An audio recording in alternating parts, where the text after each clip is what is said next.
I'm Midnight Agent Raw. And I'm Okame. We are the Super Media Bros podcast, and we are founding members of the OddPods Media network. The potato famine of 1988 receive Tubes and lube. big ass motherfuckers. All that and more. Are you ready to go?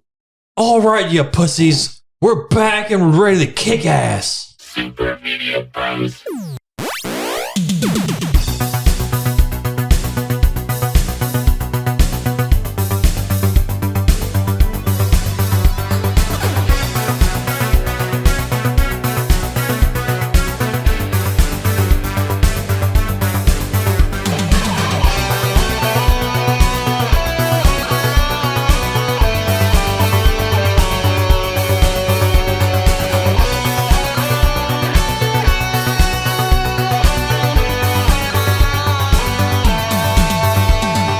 Receive. I feel like we received the wrong movies. Like, we went to the local video store to check out some movies. And now y'all are about to receive this podcast. Shockingly, receive it. Welcome to episode 182 of the Super Media Bros podcast. I'm Midnight Agent Raw. And I'm Receive. Yes. Okami. Receive me. We should have gotten a receipt for this order. Yeah. Cult Cinema Showdown 78. It's here. It's Robowar versus Shocking Dark, aka Terminator 2. Yes, you heard correctly, because Bruno Mattei liked to just say fuck it and put whatever he wanted as the title of his movie. I want to do better than Terminator 2 in America. Terminator 2 hadn't even come out yet. That's the fucked up part. He did this in 1989. But before we even jump into that, Robowar is kind of like this weird mix of Rambo, Predator, RoboCop, a fucking jungle war flick. And then let's just be honest, Shocking Dark was very much an Aliens ripoff with a little bit of Terminator thrown in there, but not by very much. Without any further ado, let's get into Robowar, shall we? Because this motherfucker here, okay. Starring Reb Brown. Now, if you don't know who Reb Brown is basically, he was known for a lot of war movies, which I think it's just, he's one of those people that just like got typecast. And that wasn't like all he did, but let's just be honest, he did a lot of shit like that. And also starring Catherine Hickland, who played Stevie in Knight Rider. This is basically what you're drawn to at first. You know, we've mentioned this several times before, which we knew what we were getting into with these. Don't get us wrong at all. Like, okay, so Reb Brown was Captain America, like in the 70s Captain America. Mm-hmm. Now, this is like Captain Uganda. I mean, all we were missing was VJ Emmy from fucking Who Killed Captain Alex with this shit. They probably shot him in mid, sequence when they were shooting Movie. They're fucking shooting the whole forest down or jungle at this point. Dude, like we knew what we were getting into with this. It's like we've always talked about how like the movie posters like sell you a fucking dream, right? This actually was not a nightmare. This was kind of like, all right, let's fucking do this. It's just doable. So the movie opens with a helicopter. Literally, there's no like, it just opens and there's a helicopter in the sky. And what happens to this fucking helicopter?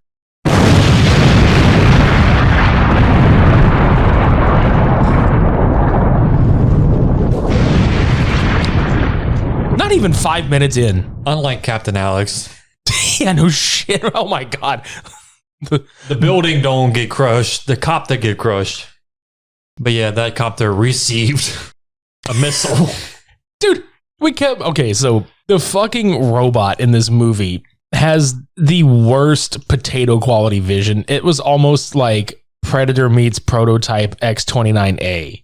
Not in a good way, though. No. And I figured it out. It's not a bazooka, it's a potato gun. Yeah. He just has a potato gun because it's the whole potato quality. It's the same fucking color as potato, too. It's all brown, like shades and tints of brown. The music in this movie fucking slaps, though. It does. I was so excited when I got the Blu-ray of this. It came with the soundtrack. You get those sweet 80s synth rock sounds, man. And especially with those little, like, guitar bridges in between. Yeah, it's fucking awesome. Let's talk about how the robot talks, though. I swear to God, at one point, he was like, see no dick, see no dick, see no dick. Honestly, I thought it was like a murderous speaking spell at this point. The Omega 1 speak and spell? Yeah. Speak and kill? I mean, I was in the kitchen and some parts of the robot was walking around and all I thought I heard was receipt. like receipt. So whenever it talks, it's like receipt. Like it's actually processing transactions while it's killing people and stalking people. He's taking inventory of all the bodies and shit. Thank you. Come again. Receipt. Hold on 1 second. Receipt. Target acquired. Receipt. Dude, so the plot is really simple for both of these. The plot for this one is basically that this cyborg was being tested in this jungle area. And they just lose control of it because it fucking blows them out of the sky. So, I mean, we got to send the whole like recon team up in there to get it back. The B-movie 18. Yeah, you were cracking me the fuck up because like you were texting me and you were just like, dude, they have like all this equipment. They just rolled in to this beach on a couple of rafts, but they look like they're about to go to a fucking like war with an entire country. Like seven or eight people. No, so Masher told them what the actual mission was. It was to beach 2 rafts on a different island. That was it. Simple as that, right? They get donned with machine guns and assault rifles and a bazooka on one of the guys. I mean, they're literally decked to the fucking tooth and nail, just ammunition and guns. Before they get there, they arrive on a boat. Oh, God. Dude, Reb Brown had that fucking like blue outfit on with the crop top and shit. Mm-hmm. It's like, what the fuck, dude? And then what's the name? I know the name of the team, but please tell everybody that's listening, what is the name of their team? Big ass motherfuckers. Yeah, big ass motherfuckers is the name of their team. I thought you were just about to talk about the boat name for a second. Oh, no. No, the African Queen 2 is the name of the boat. But there was a shot. Okay. I cracked up so hard. One of the ship crewmates, I guess you can call it, he was, I guess, driving the boat, or he was like kind of watching out in the water. They showed his face next to the bell, and you just see African on the bell, and next to it was the guy, the black guy. And I was just like, can you make it more obvious, film? He's African. Yeah, no shit. But then they had shirts that said African Queen, like light blue with black font on both black guys in the fucking boat. It's like when you go on a cruise ship and you get the exclusive t-shirt. Mm-hmm. You get the commemorative t-shirt to go with it. Maybe they have a gift shop on the boat. Fuck yeah. It's like you go down below deck. It's like, oh, here's the gift shop. You want an African Queen shirt? The receipt. Yes, that's what it. He's the one processing the transaction. He's just there. Receipt. Maybe it's one of these guys actually speaking through the Omega 1. I wouldn't doubt it. The receipt. That's probably why he killed everybody, because nobody bought the shirts. Exactly. These damn fools. It's the Kenny Omega 1. It's like, do you not realize that I will become a wrestling world champion? Kenny Omega 1. Receive. Receive this. Receive this elbow drop to your fucking dick. Yes. So they get to this island and they put on their camouflage. True American camouflage is Bamaflage. Camouflage, trademarked. Yep. And there's a line from one of the dudes talking about how they're trying to set up I don't even know what the fuck. It takes them forever. Like, there's a lot of walking. He's like, you walk like a ruptured duck. What is a ruptured duck? I don't know, but I feel like one. I do too. And they have major issues with greenery and trees and all kinds of shit. Like, they catch a glimmer in the trees and they just open fucking fire. The issue here is one of them catches a, quote, sniper in the tree. They all are out in the open. Literally can be seen. Like, this camouflage does not cover them well. But they see this so-called sniper in the tree, and like you said, they let everything fly, guns blaze and everything like that, and the fucking sniper falls down. Lo and behold, the sniper's been dead before they even took a fucking shot at him. Yeah. I just thought it was funny, like you mentioned with the camouflage or the camouflage or whatever. It's like, get the fuck down. Like, they get on the ground, they start crawling in broad daylight. Like, you could see it plain as fucking day. If I was a sniper, I would have saw them way before they said anything. I'm literally looking at them like, who are these fools?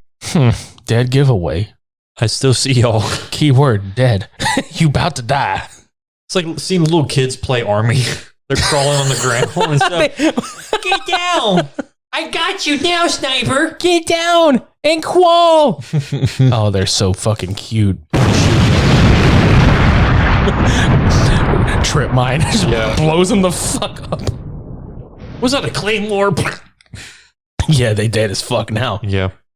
But anyway, it was like, dude, we were cracking the fuck up, y'all. It was like deforestation on heroin and speed at the same time. They were just fucking wrecking shop on leaves. Like, there was no point in this movie until like halfway where you actually saw bullets connecting with flesh.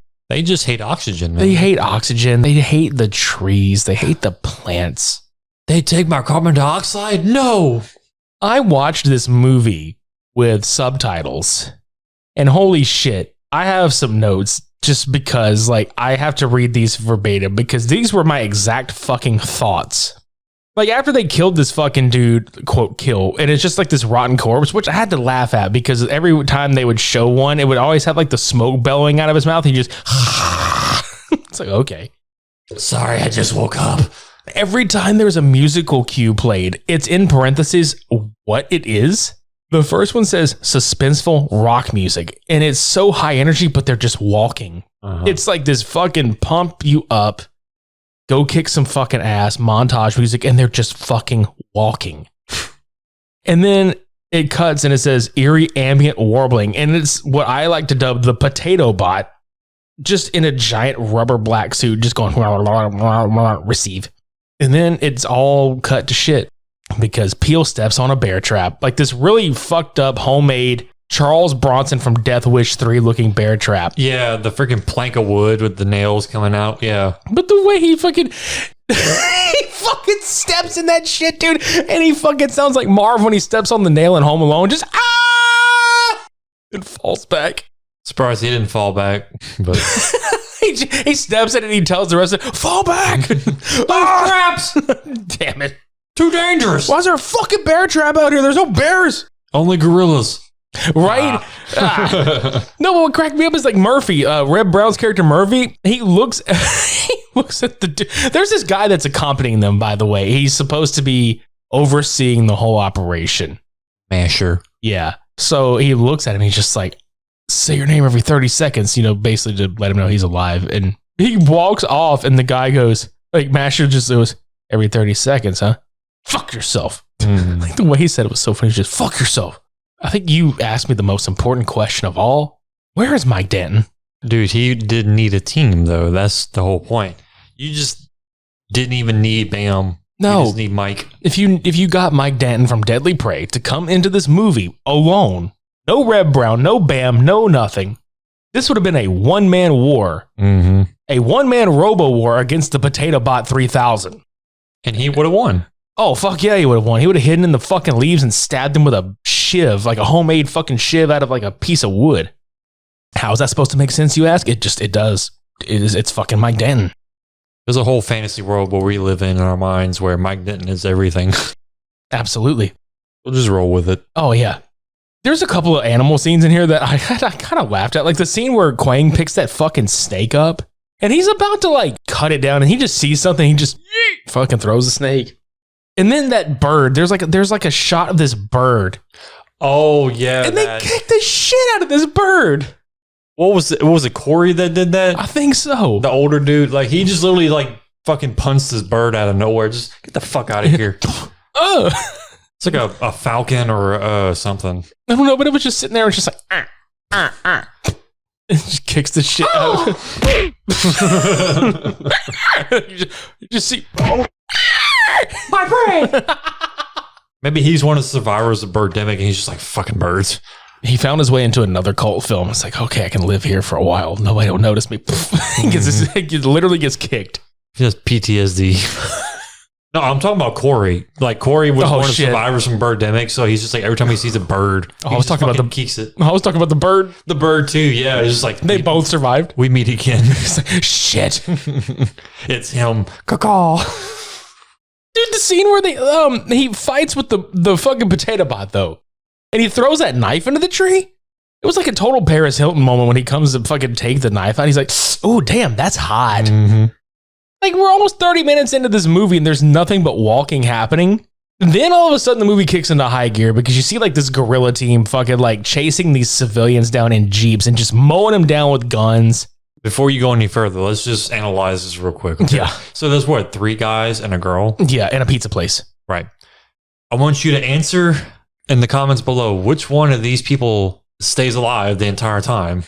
Okay, you locked in your answers? If you said any of the guys, you're fucking wrong. You're dead shit wrong. No, it was Catherine Strickland. What was her name in this?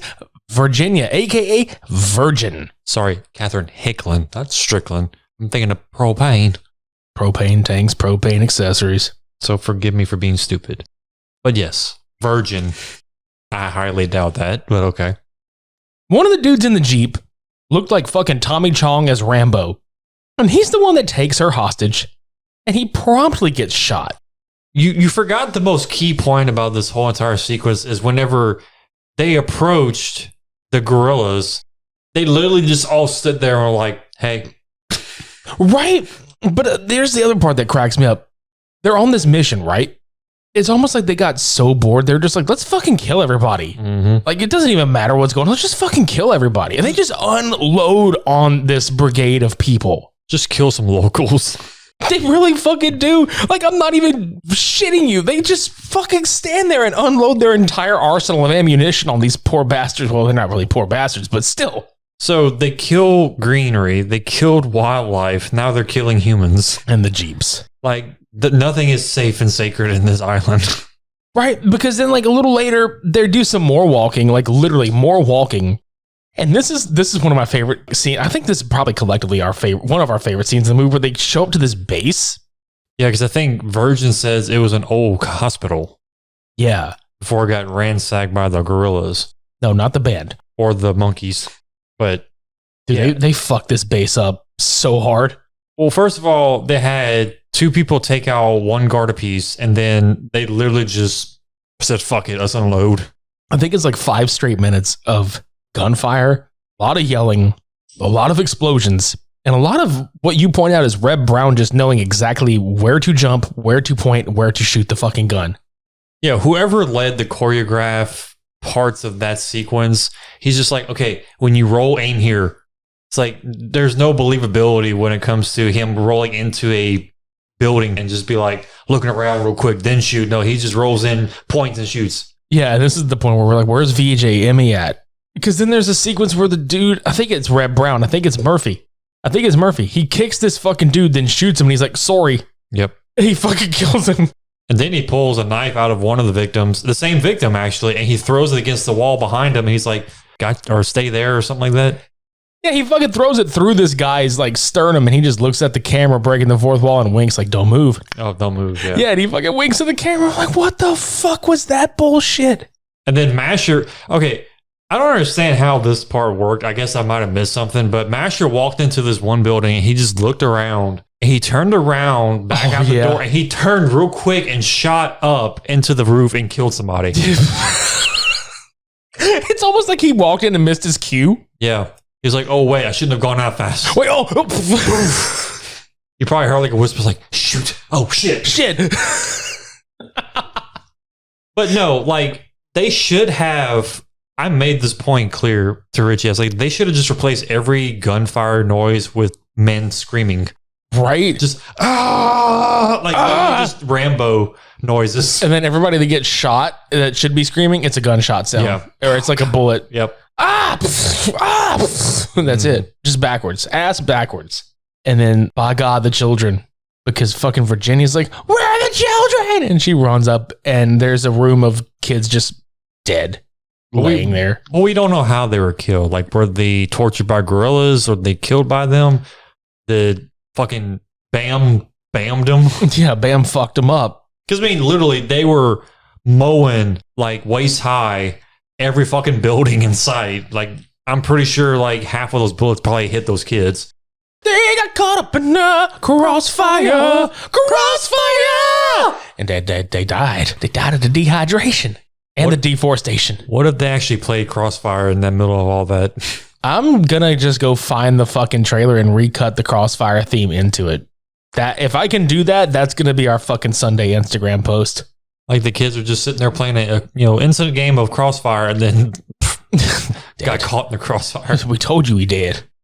But yeah, so they end up seeing Omega 1. And Peel gets the shit shot out of him with a fucking laser beam. Dynamite with a laser beam. Give it to you to blow your mind. Anytime. And he's dead. Yeah. So the rest of the team go ape shit. The gorillas go ape shit. Yeah. And they stalk him to try and avenge Peel. And I forget who gets dragged off. Gorino, yeah. He gets dragged off. Just all you see is just literally legs. Just Can we talk about why this motherfucking robot has the need to drag people away? And what is he dragging them away with? His robocock. It's what we assume to be his robo dick. Well, you don't see that part until later, but I mean, yeah. let's just be honest. Yeah, there's a part that happens with that. So again, they're trying to figure out, okay, they just lost 2 people. Right. They don't know what to fucking do. So the only thing they can do is walk to a music montage. And it makes me laugh because it says dramatic synth music when this is happening. And I literally typed out more walking. Both of these films, and I'm gonna say this right now. Both of these films had a huge fucking fatal flaw. And I'm gonna tell you this one's. So while this dramatic walking music montage happened, you see everybody walking down this trail, one single file after another. There's a shot where you see Peel, the man who died literally 5 minutes ago, walking behind one of the other guys in the troop. No shit. He's there for a split second, and that is it. Explain to me how he exists in that one particular shot, but then doesn't exist for the rest of the film. Was in his contract. Like, he dies 5 minutes ago, appears, and then he's gone. It's like disappearing, reappearing ink from Who Framed Roger Rabbit. He's back. Where did they kick him at? Oh, he's dead. Oh, shit. Like, it's almost like the director used extra footage and just said, just put some extra footage somewhere in the film. Where? Anywhere. I don't care. It doesn't matter. It's one of the walking scenes. It's one of the many walking scenes in this movie that takes up probably like 50 minutes of the actual runtime. And they're like, we stuck it here, and they watched the film. Was like, but didn't he die before that? It don't matter. Yeah, it doesn't. None of this matters. We forgot a subplot, though. Murphy finds some dog tags from an old war buddy of his, Lieutenant Woodring, and he has a flashback of being in the war with him, and Woodring dies. Keep that in mind. So there's a lot more deforestation and more screaming. These movies have a lot of screaming in them. Yeah. You figure out that Masher invented the potato bot. He invented the Omega 1. And that's where you're just like, oh, you're a piece of shit. More dramatic rock music. More walking. Crossing a river with dramatic electronic music in parentheses. We forgot to mention there is a character in this movie called Papa Doc. Can I just say that the only Papa Doc I remember was from 8 Mile, and that was Anthony fucking Mackie. Well, Papa Doc got stuck in the fucking river and dragged away by Potato Bot. No, he got dragged away by the RoboCop. Potato Bot was like, I'm going fishing. But yeah, at some point they catch up to him on the other side of the river, and they're like, what happened? It's like, I don't know. There was no current. And then you just see this fucking Doc Ock arms flowing through the fucking floor. And Right. He grabs it by, he's like, what's grabbing your foot? Dude, that was fucking funny when they do find him. Hey, what's that on your foot, huh? Ah! He fucking gets like Looney Tune dragged away and It's shit. so fucking casual. It's like, what's that on your foot, huh? Ah! And it's so, like, the way the camera follows him, too, like, he's being dragged. I'm like, ah! Just, the fuck? Now, it begs the question, where does this come from on Omega 1? Because you literally look at the full body suit of this creature. There is nothing that looks like this 3-pronged arm. So you get instant, like, Tetsuo Iron Man vibes. Exactly. Fucking drill dick. Well, come to find out, Masher actually has this, like, detonation device that can blow the robot up at any point, but only he can do it somehow. Yeah, you get this sequence where he looks at the remote control and he's like, no, not yet. And then he lets Murphy know, it's like, dude, I can blow it up. He's like, you're just now telling me this? Yeah, because they built this little, like, Fort Hut defense base looking thing. It looked like a fucking camp project from middle school or something. And suspenseful rock music plays as the Potato Bot approaches. And he's like, fire. Every time he fucking shoots something, he's like, fire, fire, fire, fire, fire, fire, fire, fire. The only reason why he did that was Kwang, however you say his name. Quang. He laid out traps, so if he would have walked on any of them, they would have heard. Well, apparently, he just knows where the fuck they are without even going near them. He steps on one of them, though, that's fucking funny because the fucking line that he lets out. The mines, he stepped right on them like they were dog shit. So you're saying that he stepped on a mine, it blew up, and he looked at his foot like, oh, now I gotta scrape it off. Yeah. It's like they let the fucking bag full of shit on fire on the porch. He called the shit poop. Yep. These damn kids again. Stomps it out. We're gonna go around setting shit on people's doorsteps and we're gonna set it on fire. What if that was how the robot fucking went to war with him? They tried to blow him up with landmines and he's just like, we're gonna go around putting shit on these fuckers' doorsteps and we gonna set it on fire, receive. Receive my foot. Receive my foot. Receive my dog shit bag. But wasn't this the part where Masher tries to approach Omega 1? Yes! Okay. Yes! It's so stupid. He fucking has the remote control and he gets within like 6 inches of this fucker. He's literally sitting across like how Cody and I are sitting like right across from each other. And he clicks the button and it doesn't work for some reason. Omega 1 slaps him into a fucking mine. Oh my God. And he blows up like someone put a firecracker in a teddy bear's ass. You see a pair of legs like in cotton fly on an off shot. I swear, it's like Sid from Toy Story just fucked with a fucking stuffed animal. Jesus Christ, it's just the way the rest of it just explodes, but just the bottom half, like the way it flutters through the windows, like towards the camera. You know, I just thought of something like put the dude noise as soon as he hits the mic. So at this point, it's just Murphy, Virgin, and Quang. Murphy Virgin. That sounds like just the character name, Murphy Virgin. I'm sorry. But yeah, before I forgot about this part. So before Masher gets mashed into potatoes, he gives Murphy this tape recorder and he's like, listen to this later. You'll understand. But they were trying to escape from Omega 1 and Quang says, go without me. I will distract it. And how badass the approach is, the attempt was just like, what's going on here? Because he literally like strips down his vest to his bare chest and he grabs a machete and he's just like, That's right out of Predator, dude. Yeah.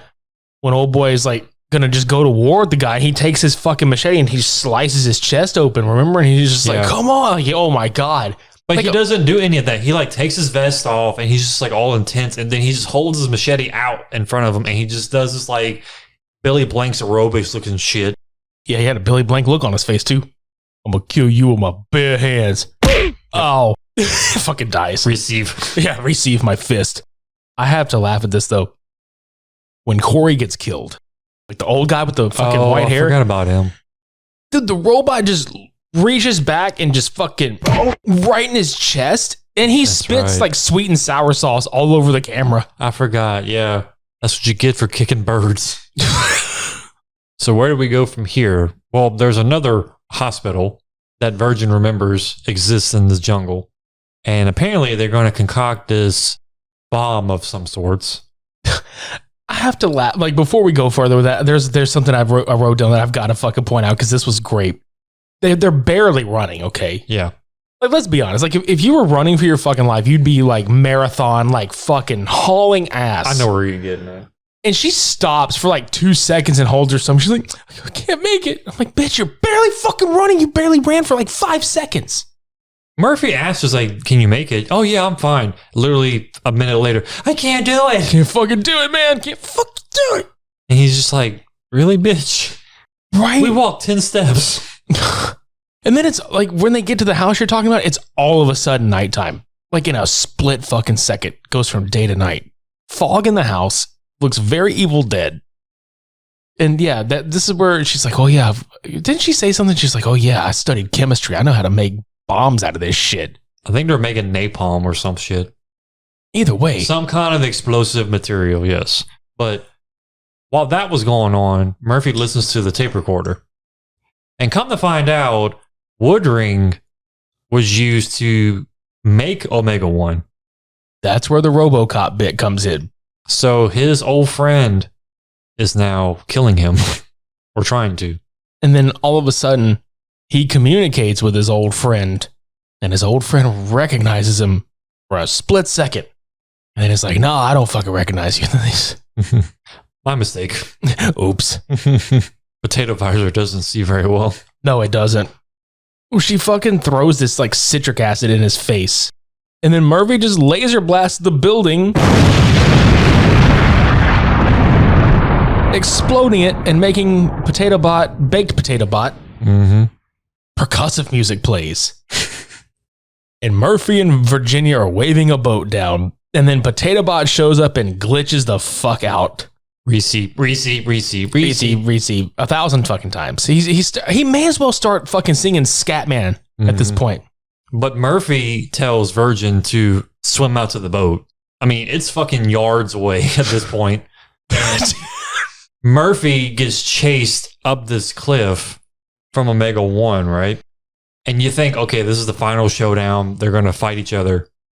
Ease me off, Murphy. Oh my God. Ease me off, Murphy. Come on, I can't kill do me. it. Finish me off. Yeah, he has a flashback to Woodring dying, and he's just like, ease me off. Like he wants him to kill him for him or whatever, and he won't fucking do it. So now the robo potato thing is just like, receive me, Murphy. Receive me. I mean, end me. I mean, damn it, bitch. Careless Whisper plays.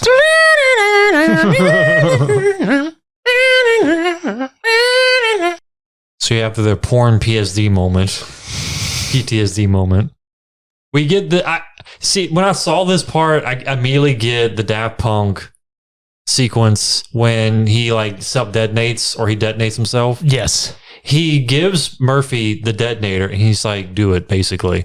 Do it. And Murphy's just like, kind of, I don't know if I can, but then he doesn't hesitate. He clicks the button and he's like, go. Fuck you, get out. He dives off the cliff into a water like basin down below, and you just see Woodring go bye-bye. And then the fucking credits roll. And not only did the credits roll, it rolls exactly how the Predator credits rolled, how they would show every character and then put their name on the screen in like a shot from the movie. I mean, for fuck's sake, if you go and look at the old poster for this movie, the word Robowar is literally the Predator font. Boy, they tried. They didn't really succeed, though. Not even close. Cody, I heard you were training for the Olympics this year. Oh yeah, I've been training for a lot of different sports. You know, the Cajun track and field, walking through humidity down here, and then AC boxing, because you know how we hate dealing with no air conditioner in this hot weather in the summertime. So I go round for round, blow for blow with this air conditioner of mine. Well, do you know what's going to make your training a lot easier? What's that? Taming your pubes with the help of our friends at Manscaped. So you're telling me it's time for training and explaining the next level of Manscaped? That's it. If you, an athlete such as yourself, treats your body like royalty, why not treat your pubes like Olympic gold, dude? Fellas, do right by your balls. Don't come out of post-quarantine with rawness. The world is starting to open up, and the Performance Package 4.0 from Manscaped is here to help get you ready.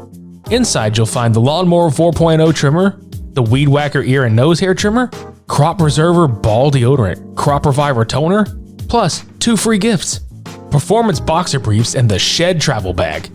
The world is starting to open up, and so will your legs eventually. Get 20% off plus free shipping with our code SUPER at manscaped.com. Talk about a world-class dismount into post-quarantine world. This package is the perfect package for your package, and peak performance in whatever sport you desire. Even the most unconventional sports. Like the 2 I'm going for, because you know we both go for gold in both of these sports. The brand new Lawnmower 4.0 is here to take the podium. This 4th generation trimmer features a cutting-edge ceramic blade to reduce grooming accidents thanks to their advanced skin-safe technology. Because the only accidents you want to have is during the events that you perform, not during the trim. The Lawnmower 4.0 has a 7,000 RPM motor, a new multifunction on-off switch that can engage a travel lock and gives you the ability to turn on the 4000K LED spotlight when needed for a precise shave. Did I mention this is waterproof? Michael Phelps is just drooling thinking about the possibilities. How would you know he's drilling if he's in the water? That's a very good point. This package also comes with the Weed Whacker to chop your worst weeds in both your nose and your ear. So I can actually hear the whistle go off. This tool is a lock to take home the gold in the biathlon. Yeah, you know, the AC boxing and the Cajun track and field. The Weed Whacker is also waterproof and uses a 9,000 RPM motor power 360-degree rotary dual blade system. This nose and ear hair trimmer provides proprietary skin-safe technology which helps prevent nicks, snags, and tugs in those delicate holes. That's a very interesting way of putting holes, but yeah. After trimming your pubes, show them some sportsmanship with Manscaped's liquid formulations. The Crop Preserver Ball Deodorant and Crop Reviver Ball Toner are key to feeling victorious this year. Go for the gold this year, guys.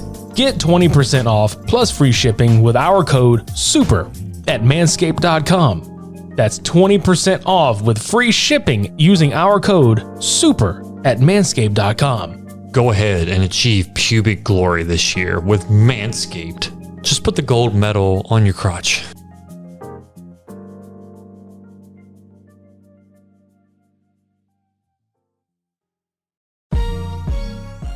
Hey, you there. We've got a question for you. Are you tired of clickbait stories and the loudest voices driving discussions in culture and entertainment? If so, I'm Dylan. I'm Kendall. And I'm Corey. And we host the podcast From the Middle. We're middle-class guys living in the middle of America, in the middle chapters of our lives with points of view somewhere in the middle. We take a more reasonable and centrist approach in our discussions covering genres like comedy, culture, entertainment, and interviews with really interesting folks like business owners, comic creators, doctors, news anchors, New York Times best-selling illustrators, professional stand-up comics, and more. We really value a relaxed and conversational podcast, one that we hope is so fun and laid back, you'll forget you're not actually hanging out with us.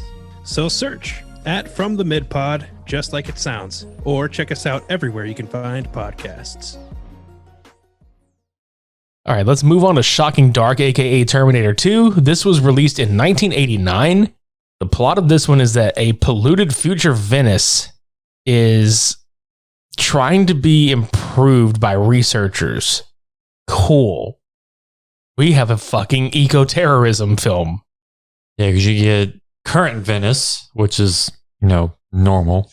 And then you get Venice Off Limits. Yeah. Venice Off Limits sounds like it really sounds like a swank-ass strip club, Venice. Mm-hmm. Off Limits.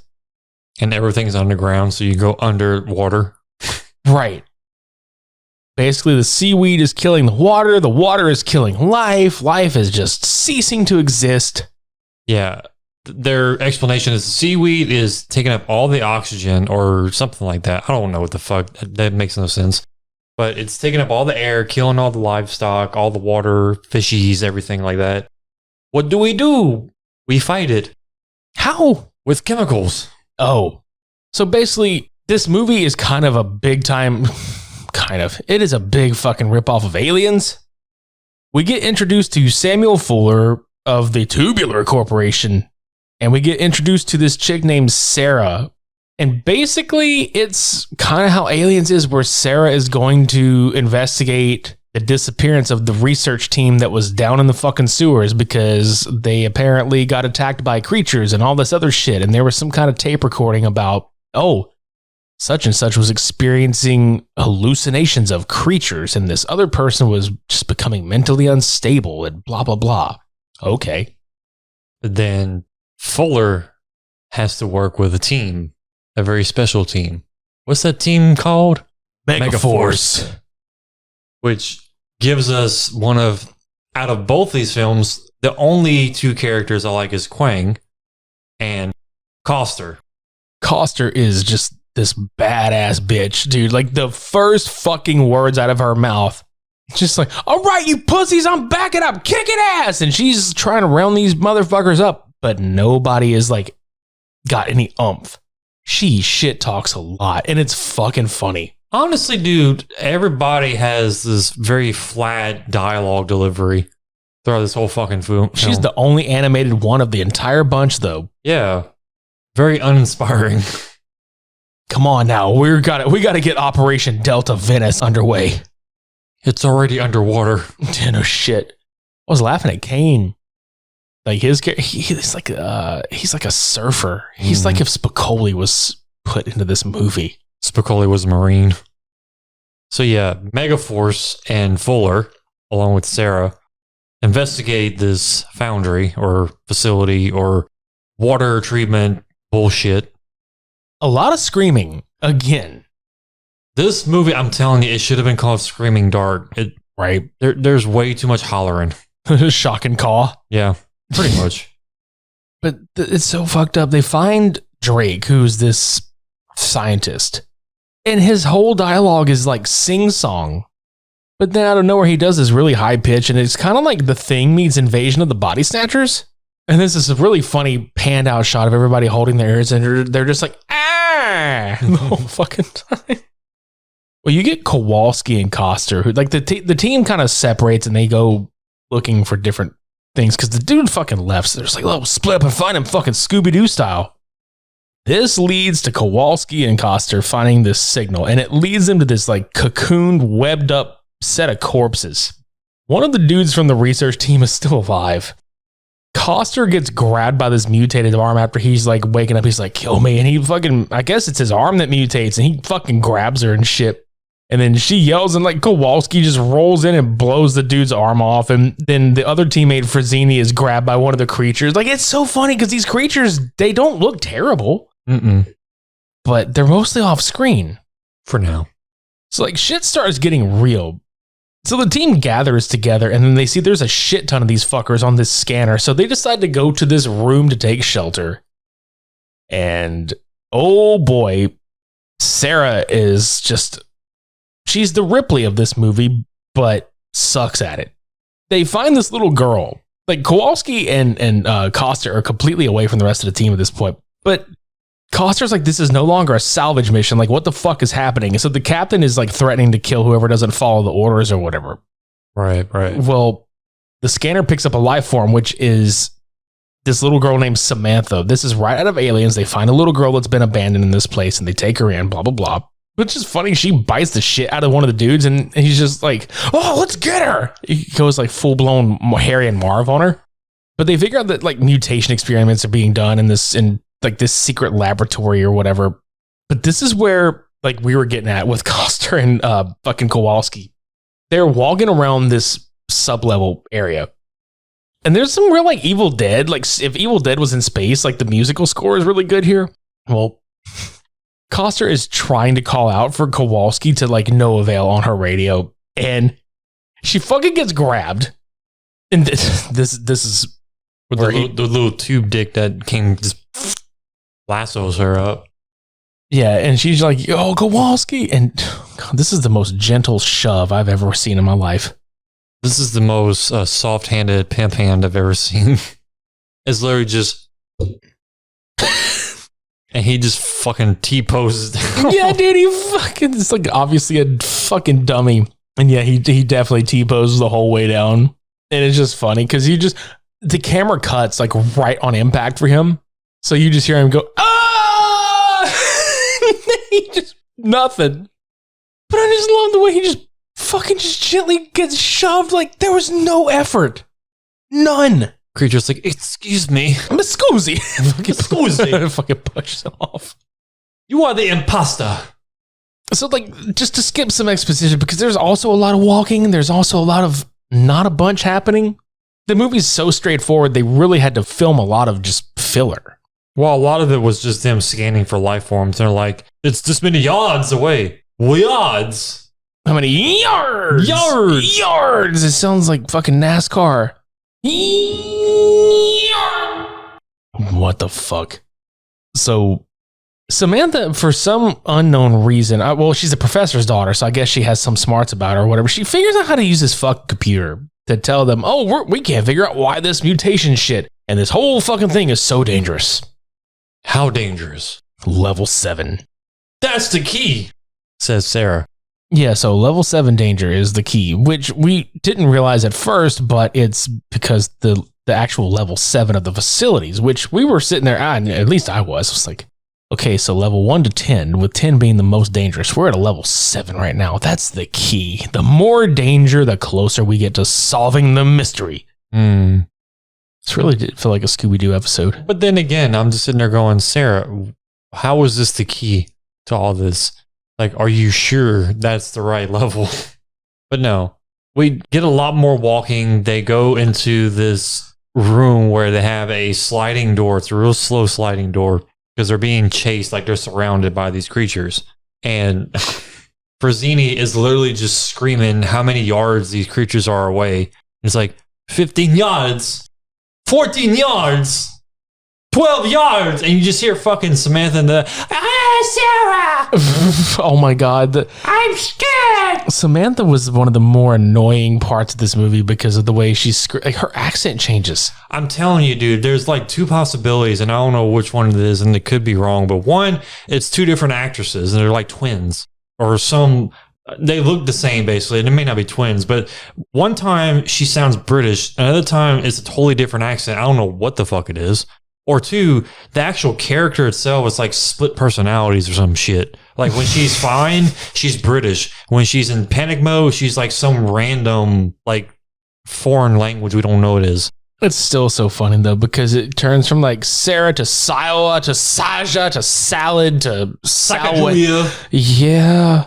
But no, I had a theory, and I was rolling with this in my brain for so long because it's fucking funny to me. They're in Venice, right? Yes. The Vatican. Telling you, all these were experimentations by the Vatican, funded by the Vatican, for them to try and bring back Jesus, and they're all failed attempts. That's why he T-posed on the way down. Yeah, I'm telling you. They all wanted to bless these people, but they do it the wrong way. Because like Home Dude, when Kowalski gets slapped, he's like, he just wanted to be blessed. He's like, I bless you, child. Yeah, he popped him on the forehead. Yeah, he popped him on the forehead. You blessed me too hard, and he falls the fuck back. I am without sin. Fuck. Thought I was supposed to go to heaven. I'm going to hell. Let the sin begin. Exactly. But Jesus, so Kane gets fucking yeeted, or somebody gets fucking yeeted by this creature. There's a lot of people tossing in this. Mm-hmm. I think that's their favorite pastime. They just grab someone and just toss them. Sarah can't open doors to save her own life or anybody else's life when they are all in this fucking area getting just surrounded by these creatures. There are two buttons on this panel. Same fucking buttons. She clicks one over and over and over again. It won't open! She can't open the door! Somebody get the door open! But she fails to push the other button to try and see if that works. Because another guy tells her, push the other button! Oh, there's another button. It was right in front of her goddamn face. Are you fucking? It's literally like 2 inches from the other one. She was pushing like nonstop for like a minute. Just sitting there. Open the door! I fucking can't do it! I see this other button here, but it just doesn't seem like the right one, even though it's the same fucking color. Then the big reveal that Fuller is a cyborg. Yeah, because he get his arm slapped. Literally. And it's like, ooh, wires. Fun. I love his like shitty dialogue. He's like, we should have never come this far. He's very cardboard. You mentioned that the dialogue is so just it's very monotone, just like this. If we were to do this entire podcast just like this, that's exactly how the dialogue in this movie sounds. It's wooden, it's cardboard, it's lame. Their plank game is on point, but they're all in this elevator, right? Samantha is looking at Fuller. And he opens his arm, like he pulls his hand off, and she sees the robotics, and she's just like, dun, dun, dun. She's like, how dare you? How dare you reveal that to me? That's perverted. But yeah, Sarah tries to tend to the group along with, I think it was Frazzini that was treating Home Dude who got slapped in the fucking gut. I thought, oh yeah, he got saved earlier. Because I thought he got dragged off, but he didn't or whatever. No. I don't even know the other guy's name. Like, these people are really not that important. They really aren't. But Sarah and Fuller have this big fucking like throwdown verbally about how the Tubular Corporation is just in it for the money and they're destroying everything. And Fuller's like, no, they're not. There's a couple of scenes in here before this happens, though, where it's like obviously alien ripoff, like the scene where Sarah and Samantha are sleeping. Yeah. And then the tentacle drags by, and then they can't get out of the room. Oh, yeah, because Fuller pushes the button for the camera. Yeah, he does it, pulls a whole Paul Reiser, and she's screaming into the camera for help, and he's just like, I do not see you. See what? Exactly. But then she pushes the fire alarm and wakes up the other two Nimrods. Oh, shit, it's Sarah. How do you fucking know? Right. I have to say something, though, too. How the fuck and where the fuck? Okay, so how are they firing off all this ammunition and where is it coming from? Because nobody reloads. There's no extra ammo on anybody. I feel like they kill any of these creatures and it's just like ammo drop from Doom. Just collect more. This movie probably would have made a lot more sense if they had if they all had like little heads up displays that would pop up next to them. Mm-hmm. Full health. Berserk. Double kill. Triple kill. Ultra kill. No, this next sequence, I was so fucking annoyed with because it makes no sense. So after Sarah and Fuller have their argument, Samantha, of all people, finds a monitor, turns it on, and there's this announcement from some random chick we don't fucking know. She's very obviously reading her lines off of a cue card, too. It's almost like they pulled a porn star out of like a mid-movie. It's like, can you read this? Sure. They've done that for a few movies. But she's basically explaining to the shareholders of the Tubular Corporation that we're going to go ahead and pollute this water even further to destroy Venice and then make profit off of it somehow. And that's the ultimate goal of the company, was to fuck up Venice. And Sarah's literally looking at Fuller like, you bastard! Oh, yeah. Bastards is her favorite fucking expression. I just thought about the Underpants Gnomes episode of South Park when you said that shit where they're just like, step 1, occupy Venice. Mm-hmm. Step 2, step 3, profit. Like, there's never a step 2. It's like the Cards Against Humanity card. Exactly, dude. Step 1, blank. Step 2, blank. Step 3, profit. Then Fuller gets outed as a machine by Samantha, to which they start opening fire on him. I love how he just leans back every time he gets shot. He could get shot in the stomach and, he's supposed to double over, but he just leans back like, oh! I swear, Do it again. He robo-jizzes every time he gets shot. Do it again. Oh! Do it again. And then the other guy, like, he kills, doesn't he kill this other guy? Because I remember like one of the dudes being like, the way he says fuck you is really funny because he doesn't even say fuck you. He just goes, fuck you. Yeah, it's Frazzini. Yeah. Frazzini gets killed because he tries to shoot him off and he doesn't. Fuck you. Shoots. Fuck you. Fuck you. 18 yards. But It's like fucking pirates, man. Fuller then activates the self-destruct sequence for the whole facility. The more we're talking about this, the more I'm getting annoyed with that guy's name. Fuller? Yeah, dude, it reminds me of fucking Home Alone. Go easy on the Pepsi. Oh, yeah. Or you wet the bed. That would have been fucking funny as shit. He's sitting in the lab, like when that scene where he's looking in that the microscope. It's like, can I get you anything? Pepsi. No. Yeah, yeah. Can I get you anything? The Pepsi. Fucking brings it to him and he just starts guzzling it down. Fuller, go easy on the Pepsi. He just looks up with them glasses on. He looks up. Fuck you. But yeah, self-destruct. Go boom. Gee, another self-destruct sequence ending.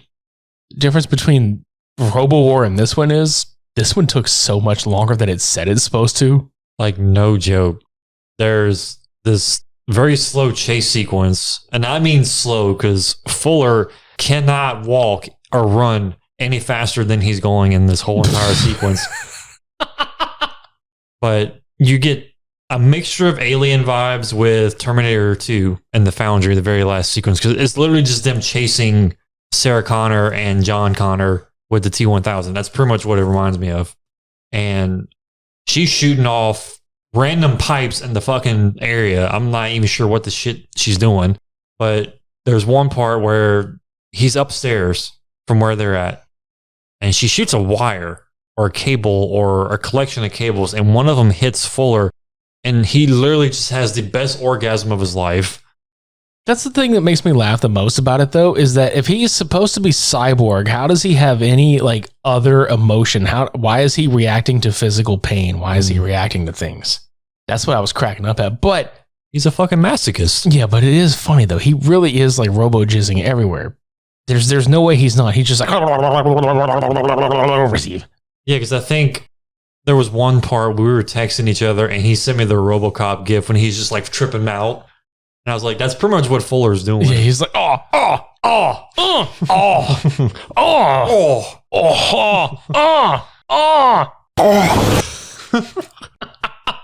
So, yeah.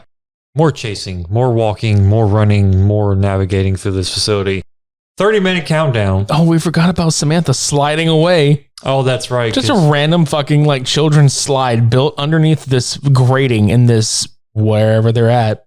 She slides like 3 separate times in the span of like 30 seconds. Yeah, how they like, we have to make sure we get every camera angle of this stunt in here. It's because it's got a kid, and this kid did her own stunt. We got to make sure it's in the movie. But yet again, there's a lot of screaming involved because you hear like, Samantha! Sarah! Don't move, Sarah! Salad. Stella Wata. Stella Artois. I was just thinking about the disaster artist. Stella. Yeah. Stella. It's like Tommy Wiseau as Samantha in this movie. Why? Stella, why you betray me? Sarah. I did not hit her. I did not. This is bullshit. I did not. Oh, hi, Sarah. God damn it.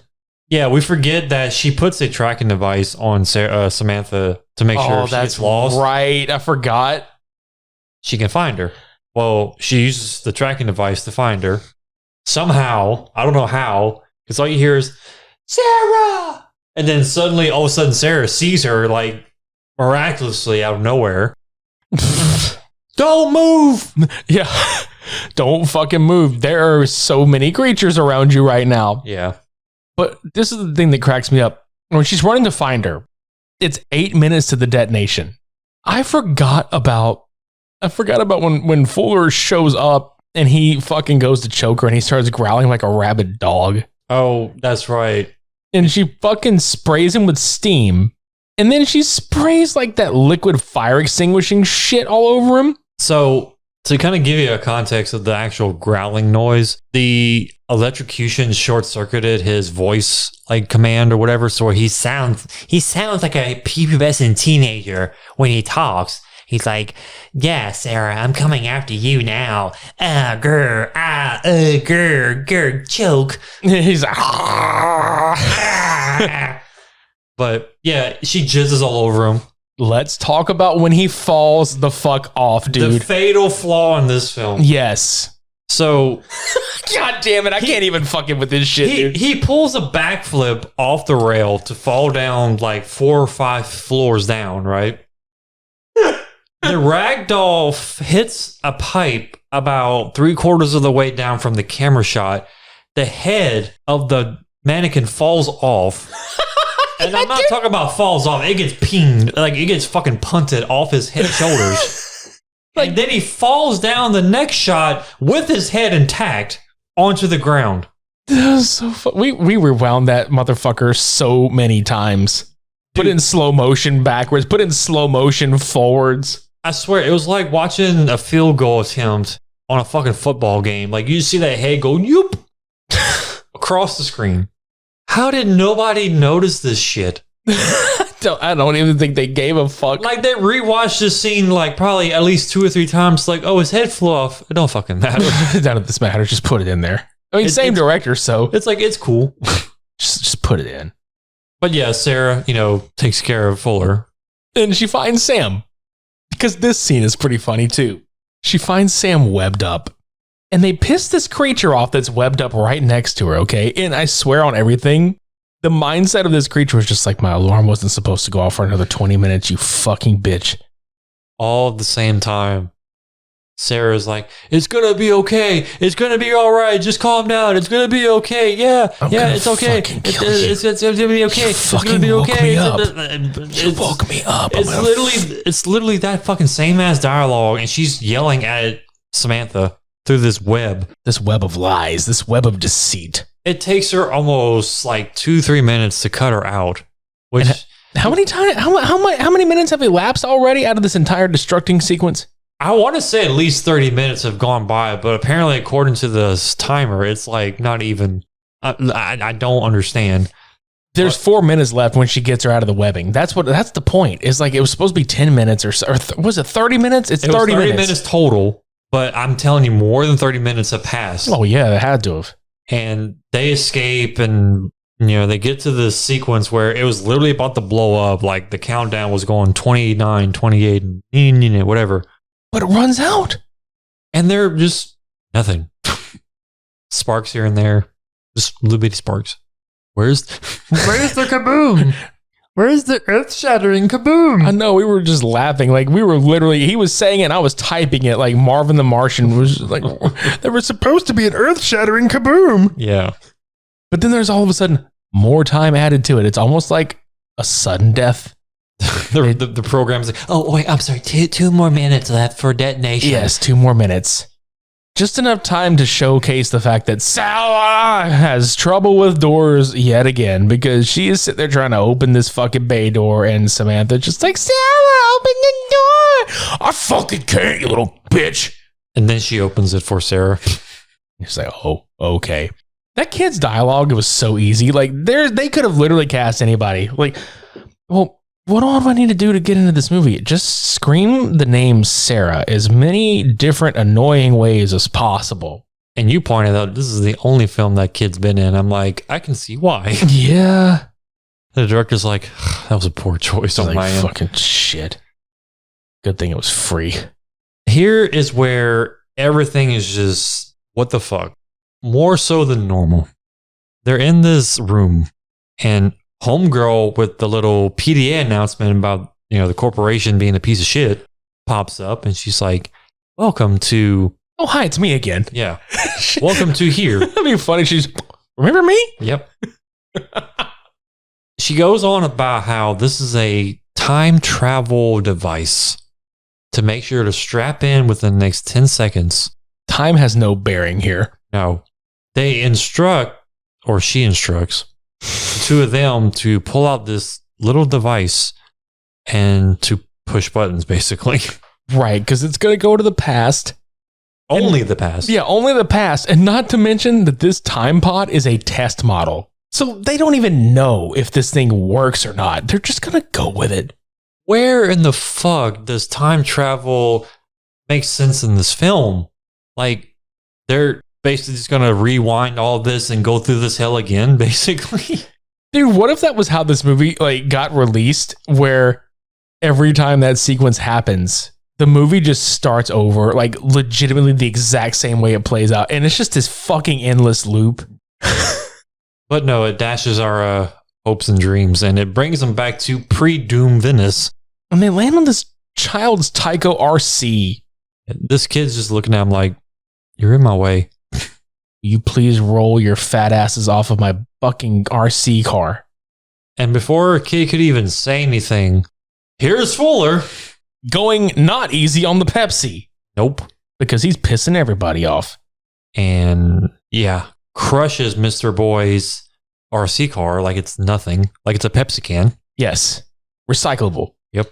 Here's what made me laugh. He's a robot, cyborg thing. She grabs a broken piece of a light bulb or a bottle or some kind. It's glass, basically. What the fuck is she gonna do with it? She slices his fucking eye. And it just looks like this giant slit with wiring in it. Yeah, I think he purposely rips it off, though, because she only slices a line, but he's just like, fuck it. Right, I'm about to show my true colors in this bitch. Then there's another chase sequence where he just casually walks after them. And the best part about this is the entire time that Sarah and Samantha are running, they are constantly throwing men in front of them, throwing them as obstacles, if you will. And at one point, the second dude He just like, oh, I guess I'll help. And then fucking Fuller's like, nope. And just throws him into the fucking river. The first one was funny to me too, because it was a couple like making out in the back alley. Oh, yeah. And then they're like, hey, what the fuck? And then he just gets thrown aside. It just gets bitch slapped. But yeah, they get cornered into a dead end.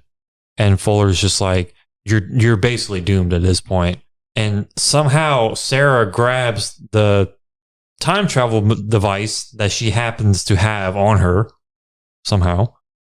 And she's like, you bastard, again, and just throws it at him. She like Hadoukens it. Yeah. And makes him basically time travel away from them. To where? We don't fucking know. It'd be fun if it was just like the day before.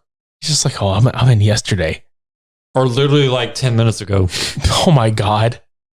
It's like, now I gotta find them again. No, we Fuck. finally escaped and they just like run into him on a random street somewhere.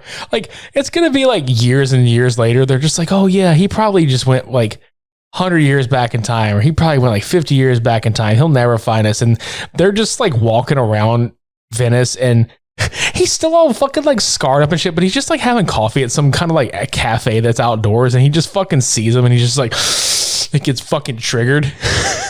On gelato. It's ruined.